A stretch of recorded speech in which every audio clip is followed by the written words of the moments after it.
Well, Donald Trump is out there selling his tax scam.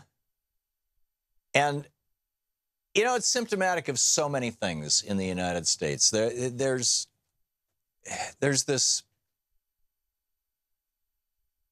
what's the word? There is this struggle among TV commentators and I even heard this on NPR this morning, among analysts and news people, this struggle to explain why Americans are so upset with politicians. Why is it that Congress has a 15% approval rating?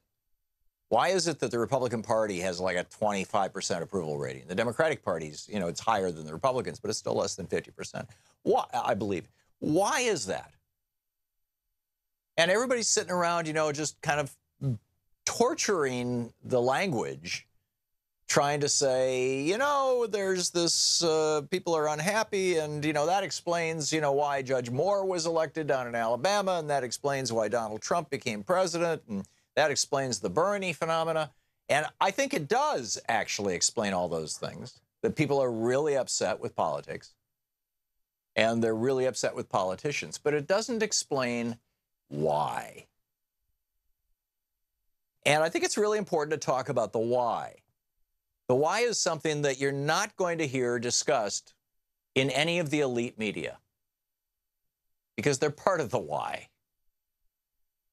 But the reason why people are upset is really encapsulated well in this headline from Common Dreams story from the 27th of September, published in Common Dreams, written by Jake Johnson.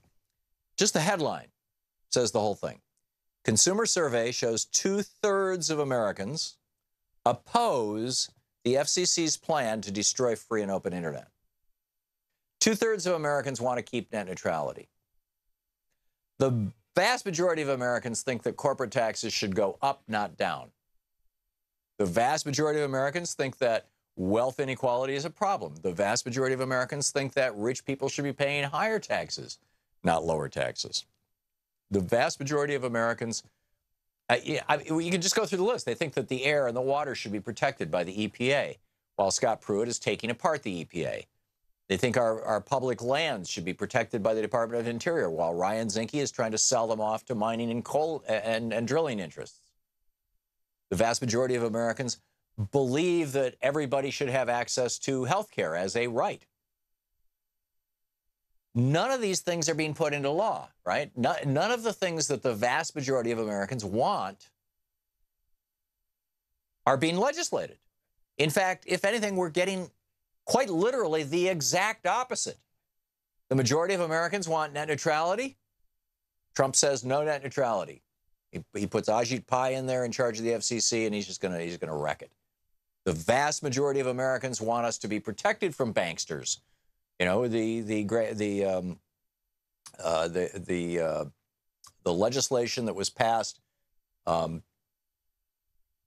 was 2 years ago. This was at the end of the Trump or toward the end of the Obama administration that would protect us from Wall Street. The Trump administration is trying to defenestrate it, to throw it out the window. The Consumer Finance Protection Bureau, the CFPB. The vast majority of Americans would like to be protected from the banks. In fact, the CFPB has recovered literally tens of billions of dollars from banksters and returned it to consumers, people like you and me, that was fraudulently taken from us. We want this.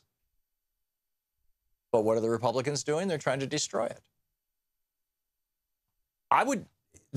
What it all boils down to, the why is very simple. The why is very, very simple. And this is the study that Page and Gillens came out with from, I think it was Northwestern University back, 3 years ago, thereabouts. We talked about it on this program at some length. We had one of them on, one of the two scientists who did this study.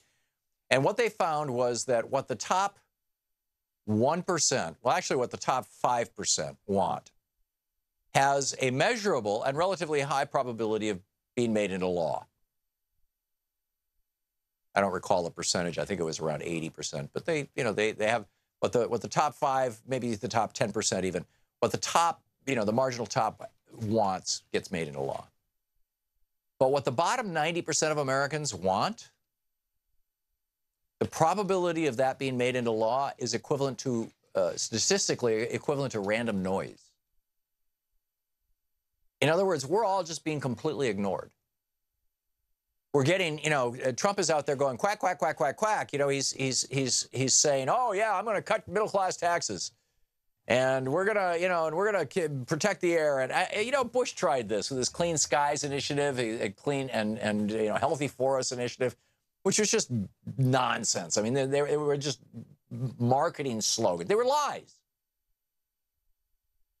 This healthy forest initiative was to cut down more trees, and not in a healthy way. I mean, if you want healthy forests, fine. Log them selectively.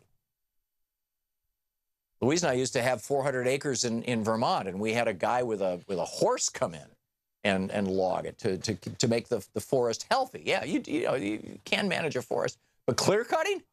I mean, that was what that was what Bush was proposing. And now, of course, it's this tax thing. Bruce Bartlett was the guy in the Reagan administration who helped write, when he was working with Jack Kemp, helped write the Bush tax cuts. Bruce Bartlett. And he's got a piece in today's Washington Post. And I'm just going to share a few quotes from it with you.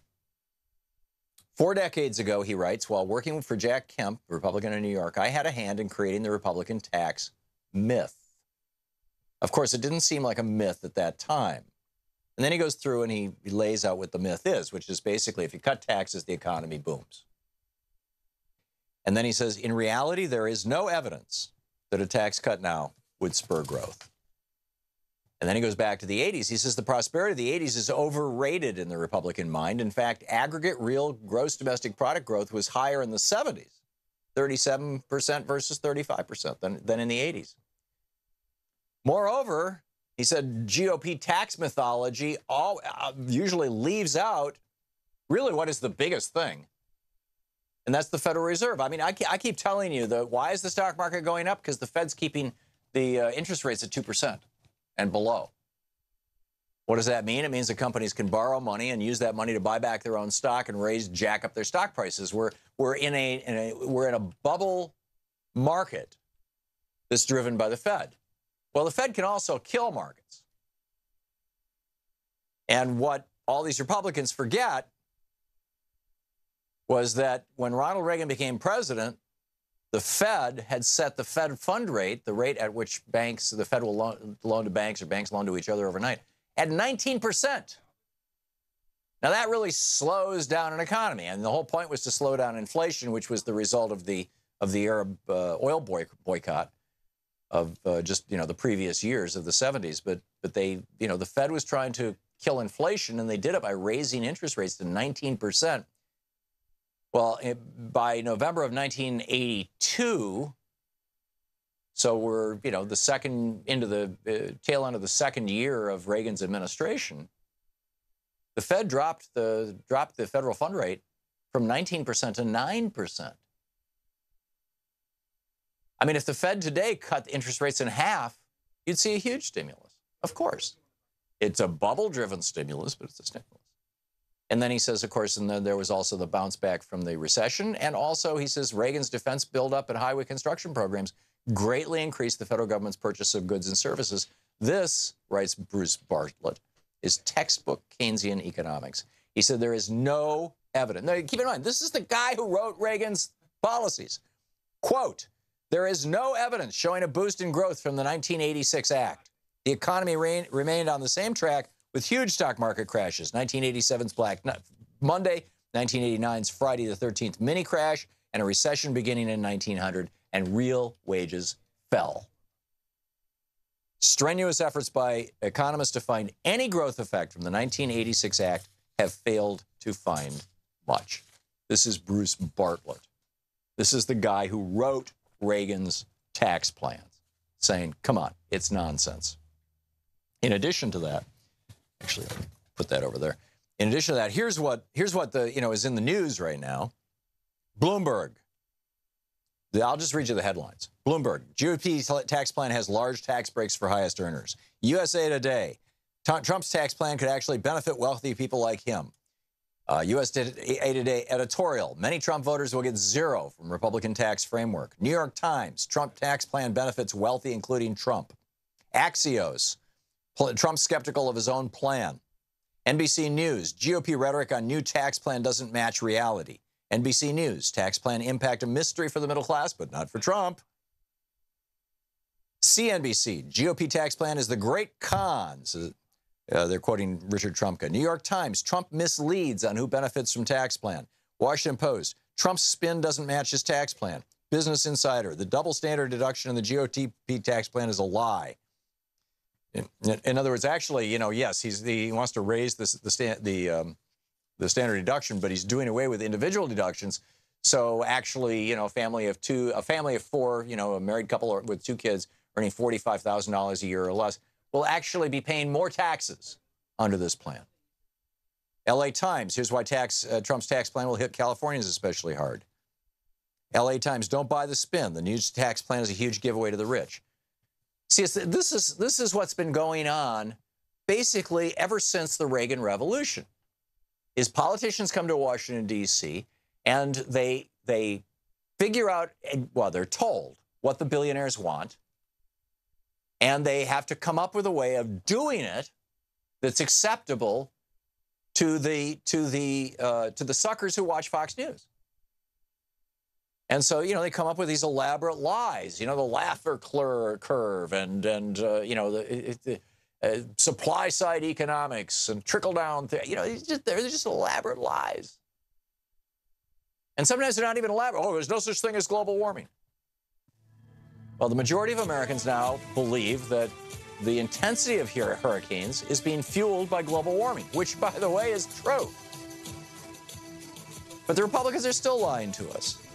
This is why our politics is broken, because the Supreme Court has made law and struck down law in a way that has basically turned control of our political system over to a small group of billionaires.